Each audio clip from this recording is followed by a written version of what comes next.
Magandang araw po sa inyo, mga minamahal naming tito at tita ng gintong edad. Ngayong buwan ng Mayo, ramdam na natin ang tindi ng tag-init.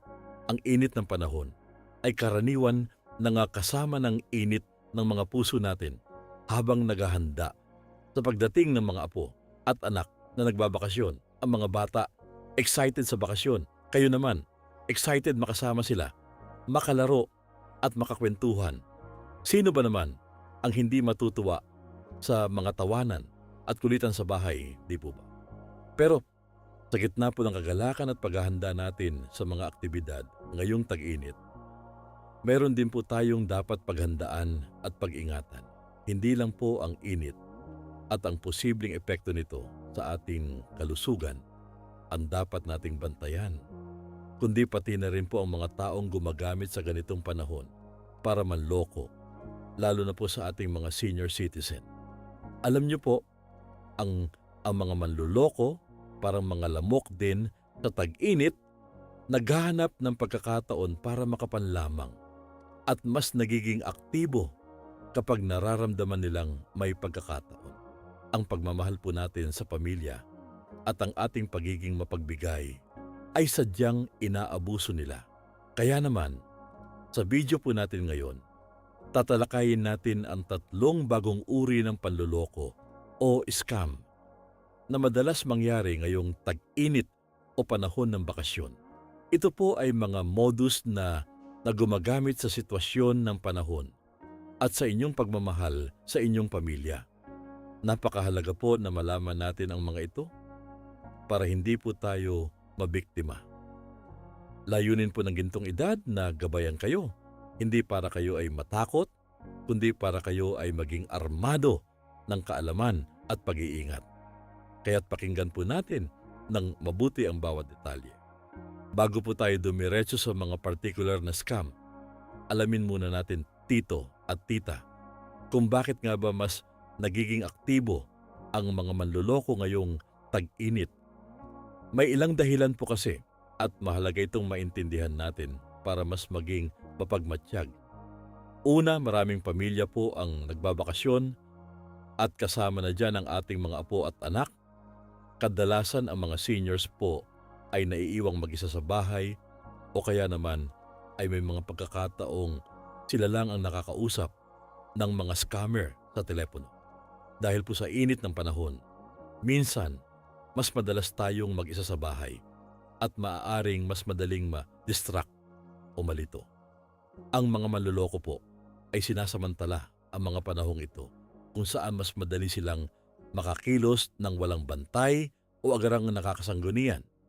Pangalawa, ang init ng panahon at ang excitement sa bakasyon ay minsan po ay nakakapagpababa ng ating guard.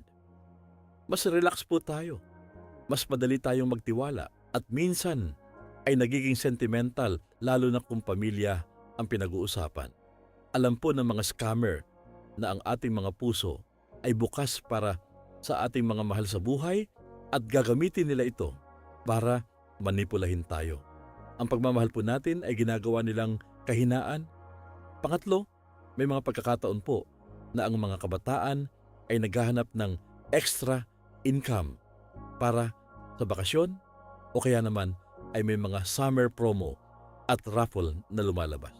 Ito po ay ginagamit ng mga scammer para gumawa ng peking oportunidad o price na madalas ay hinihingan muna ng bayad o personal na impormasyon. Kaya po, ang pag-unawa sa mga dahilan na ito ay ang unang hakbang para po tayo ay maging handa. Tandaan po, ang kaalaman ay ating pinakamalakas na panangga laban sa anumang uri ng panloloko. Ang una po sa mga scam na dapat nating pag-ingatan at marahil ay pinakamadalas na gamitin ay ang tinatawag nating emergency ng apo o anak sa bakasyon. Scam. Ito po ang modus kung saan makakatanggap kayo ng tawag o text message mula sa isang taong nagpapanggap na inyong apo o anak na nagsasabing sila ay nasa isang emergency situation habang nagbabakasyon. Halimbawa po, makakatanggap kayo ng text na ganito: "Lola, Lolo, ako po si pangalan ng apo anak. Nagkaroon po kami ng aksidente dito sa lugar ng bakasyon. Kailangan ko po ng pera agad para sa ospital o para sa piyansa. Huwag niyo po sabihin kay mama papa. O kaya naman po, may tatawag sa inyo na umiiyak na halos hindi maintindihan ang sinasabi at magpapanggap na inyong apo na may problema. Ang tono po nila ay laging apurahan, na parang wala ng oras para magtanong-tanong pa. Ang bakit po nito ay ginagamit ng mga scammer ang inyong pagmamahal at pag-aalala sa inyong mga mahal sa buhay. Alam po nila na sa oras ng emergency, mas mabilis tayong mag-react at mas madaling magbigay ng pera nang hindi na nag-iisip ng 2 beses. Ang paano po nila ay gumagawa sila ng kwento na totoo, may lokasyon na mukhang legitimate at may sense of urgency para po hindi na kayo makapagtanong-tanong. Sasabihin po nila na nasa probinsya sa malalayong lugar o sa isang lugar na mahirap maabot para po mahirapan kayong beripikahin ng kwento. Kung minsan, magpapanggap pa po silang pulis o doktor na kasama ng inyong apo para lalong maging kapani-paniwala ang kwento. Kaya po, napakahalaga na maging kalmado at mapanuri. Ngayon po alamin natin kung paano natin maiiwasan ang emergency ng apo sa bakasyon scam. Simple lang po ang mga hakbang na ito pero napakalaki ng tulong para po kayo ay protektado. Una at pinakamahalaga, laging beripikahin ang impormasyon. Kung makakatanggap po kayo ng tawag o text na ganyan, huwag po agad maniwala. Ang unang-una niyo pong gawin ay tumawag sa totoong numero ng inyong anak o apo na sinasabing nasa emergency. Kung hindi po sila sumasagot, tawagan ng ibang miyembro ng pamilya, ang kanilang magulang, kapatid o asawa para kumpirmahin kung totoo nga ang nangyari. Huwag po kayong mag-alala na baka maabala nyo sila. Mas mahalaga po ang kaligtasan nyo at ng inyong pera. Pangalawa, huwag magpadala sa sense of urgency. Alam po ng mga scammer na kapag apura ng sitwasyon, mas madali tayong magkamali sa desisyon. Hayaan niyo po ang inyong sarili na mag-isip at magtanong. Kung sinabihan kayong huwag sabihin sa iba, lalo po kayong maghinala. Bakit naman po nila kayo pipigilan na magtanong sa ibang kapamilya kung totoo ang emergency? Pangatlo, at ito po ay isang magandang ideya para sa pamilya, magkaroon ng secret family code o password para sa mga emergency. Ito po ay isang salita o parirala na kayo lang sa pamilya ang nakakaalam. Kung may tumawag na nagpapanggap na miyembro ng pamilya at nagsasabing nasa emergency, tanungin niyo po ang secret code. Kung hindi po nila masabi ang tamang code, ibig sabihin po ay manloloko sila. Napakahalaga po ng komunikasyon sa pamilya para sa ganito, tito at tita. Magkwentuhan po kayo at magkasundo sa ganitong sistema. Ito po ay isang simple ngunit epektibong paraan para po kayo ay maging ligtas. Ang ikalawa po sa ating pag-iingatan ngayong tag-init ay ang panalo sa summer promo o libreng bakasyon scam. Ito po ay isa ring modus na sinasamantala ang pagiging relax at ang pag-asa natin na makatanggap ng magandang balita, lalo na ngayong panahon ng bakasyon. Paano po ito gumagana? Makakatanggap po kayo ng text, message, email o minsan ay tawag sa telepono na nagsasabing congratulations. Kayo po ang nanalo ng malaking halaga ng pera libreng bakasyon sa Boracay bagong sasakyan sa aming summer raffle promo. O kaya naman po, kayo po ay napili para sa isang eksklusibong libreng bakasyon ngayong tag-init. Siyempre po, sa simula ay matutuwa tayo, di po ba? Sino ba naman ang hindi gustong manalo ng libreng bakasyon o malaking pera? Pero may kasunod po iyan. Para po makuha ang inyong premyo o libreng bakasyon, hihingan po kayo ng processing fee, tax, customs fee o kung ano-anong bayarin. Kadalasan napakaliit lang daw po ng halaga kumpara sa premyo. Kaya marami po ang naiisip na worth it ang pagbabayad. Bukod pa po dyan, hihingin din po nila ang inyong personal na impormasyon tulad ng inyong bank account number, address, at iba pang sensitibong detalye. Ang bakit po nito ay ginagamit ng mga scammer ang ating pagnanais na makakuha ng madaling ginhawa o biyaya. Ang paano po nila ay gumagawa sila ng mga peking website, peking dokumento, at minsan ay nagpapanggap pa ngang empleyado ng mga kilalang kumpanya o ahensya ng gobyerno para po maging kapanipaniwala ang kanilang panloloko. Kaya po, mag-ingat tayo sa mga too good to be true na offers para po maiwasan ang panalo sa summer promo o libreng bakasyon scam. Narito po ang ilang mahalagang paalala, tito at tita. Una, laging tandaan kung may premyo, walang bayad. Ito po ang pinakasimpleng panuntunan. Kung nanalo ka sa isang lehitimong raffle o promo, hindi ka po hihingan ng kahit anong bayad para makuha ang iyong premyo. Ang mga kumpanya po na nagbibigay ng premyo ang siyang bahala sa mga gastusin tulad ng buwis o shipping. Kung hiningan ka ng pera, malaking posibilidad na ito ay scam. Pangalawa, maging skeptical sa mga unsolicited offers. Kung hindi po kayo sumali sa anumang raffle o promo, bakit po kayo mananalo? Kung may biglang nag-alok ng libreng bakasyon na hindi nyo naman hiniling, paghinalaan po agad. Ang mga lehitimong kumpanya ay hindi po basta-basta nagbibigay ng ganong kalalaking premyo nang walang basehan.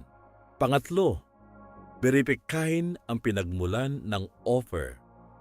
Kung may nagsasabing galing sila sa isang kilalang kumpanya, hanapin po ang kanilang official Chefboy na website o customer service number. Huwag po kayong tumawag sa numerong ibinigay sa text message o email ng scammer. Direktang hanapin ang contact details ng kumpanya sa Google o sa kanilang opisyal na pahina. Tingnan din po kung ang email address ay nagtatapos sa opisyal na domain ng kumpanya, hindi sa mga generic tulad ng Gmail o Yahoo. Pang-apat, huwag magbigay ng personal na impormasyon. Ang inyong bank account number, PIN, o iba pang sensitibong detalye ay hindi po dapat ibigay sa kahit sino sa telepono o sa hindi beripikadong website. Kung totoo po ang premyo, hindi po sila hihingi ng ganong impormasyon sa simula pa lang. Ang pag-iingat po sa ating impormasyon ay parang pag-iingat din sa ating pera, tito at tita. Huwag po tayo magpadala sa mga matatamis na salita. Ang ikatlo po sa ating pag-iingatan, at ito po ay medyo nakakalito dahil gumagamit ng family connection, ay ang pautang para sa negosyo ng kamag-anak scam. Minsan po ay ginagamit pa ang pangalan ng apong hindi nyo gaanong kilala. Ito po ay isang uri ng panluloko na sinasamantala ang ating pagiging mapagbigay at ang ating pagnanais na makatulong sa ating mga kamag-anak, lalo na kung mukhang may magandang oportunidad. Paano po ito gumagana? May lalapit sa inyo o tatawag sa inyo na magpapakilalang isang distant relative or kakilala ng inyong kamag-anak. Kadalasan may kasama silang isang kabataan na magpapakilalang apo nyo o apo ng inyong kapatid na hindi nyo gaanong kilala dahil nga po malayo o matagal nang hindi nakikita. Sasabihin po nila na nanghihingi sila ng puhunan o pautang para sa isang negosyo ngayong tag-init o summer project ng kabataan. Ang negosyo po ay madalas na tungkol sa pagbebenta ng halo-halo, ice cream, summer clothes o kung ano pa mang seasonal na produkto. Ipapangako po nila na malaki ang kikitain at agad ibabalik ang pera nyo kasama ang interes. Ang bakit po nito ay ginagamit ng mga scammer ang ating bayanihan spirit at ang ating pagmamahal sa pamilya. Alam po nila na sa kultura natin, mahirap tumanggi sa kamag-anak na humihingi ng tulong, lalo na kumpara sa kinabukasan ng kabataan. Ang paano po nila ay gumagawa sila ng kwento na mukhang totoo, merong kabataan na kausap at merong legitimate na dahilan kung bakit kailangan ng pera. Kadalasan, sasabihin nila na kailangan agad ang pera dahil may deadline sa supplier o sa pag-upa ng pwesto. Ang emotional pressure po ang kanilang puhunan dito. Kaya po mag-ingat tayo sa mga taong bigla na lang sumusulpot at humihingi ng pabor na may kinalaman sa pera para po maiwasan ang pautang para sa negosyo ng kamag-anak scam. At para sa pangkalahatang pag-iingat, narito po ang mga payo natin, tito at tita. Una, laging kumonsulta sa inyong pinagkakatiwalaang miyembro ng pamilya. Kung may lumapit o tumawag sa inyo na nagpapakilalang kamag-anak at humihingi ng pera, lalo na kung hindi nyo gaanong kilala, kausapin agad ang inyong anak, apo o asawa. Ipaliwanag ang sitwasyon at humingi ng kanilang opinyon. Sila po ang inyong unang depensa laban sa mga ganitong panloloko. Huwag po kayong magdesisyon ng mag-isa tungkol sa pera. Pangalawa, huwag magbigay ng pera sa mga taong hindi niyo kilala o hindi gaanong pinagkakatiwalaan. Kahit pa po sabihin nilang kamag-anak sila o may kasama silang apo, kung hindi niyo naman talaga sila nakakasama at nakakausap araw-araw, magduda po. Kung may kabataan man nakasama, siguraduhin niyo po na totoong apo niyo iyon at hindi lang nagpapanggap. Magtanong po kayo ng mga detalye na tanging ang totoong apo niyo lang ang makakasagot. Pangatlo, huwag magpadala sa pressure tactics. Kung pinipilit po kayo na magdesisyon agad o sinasabing ngayon lang ang oportunidad o masisira ang lahat kung hindi agad bibigyan, malaking senyales po iyan ng scam. Ang lehitimong negosyo o proyekto ay may tamang proseso at hindi po dapat kayo pinipilit. Pang-apat, matutong magsabi ng hindi ng may paggalang. Hindi po masama ang tumanggi. Kung hindi po kayo komportable o kung may pagdududa kayo, hindi po kayo masamang tao kung pipiliin nyo ang inyong kaligtasan at ang proteksyon ng inyong pinaghirapan. Tandaan po, ang inyong pera ay pinaghirapan nyo at karapatan nyo pong protektahan iyan.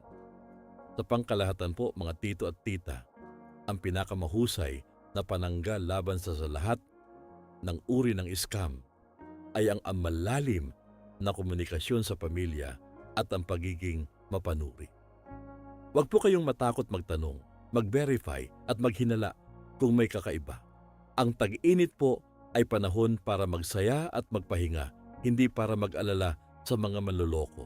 Sana po ay nakatulong ang mga payo na ito para sa inyong kaligtasan ngayong mainit na panahon. Maraming salamat po sa inyong panunood.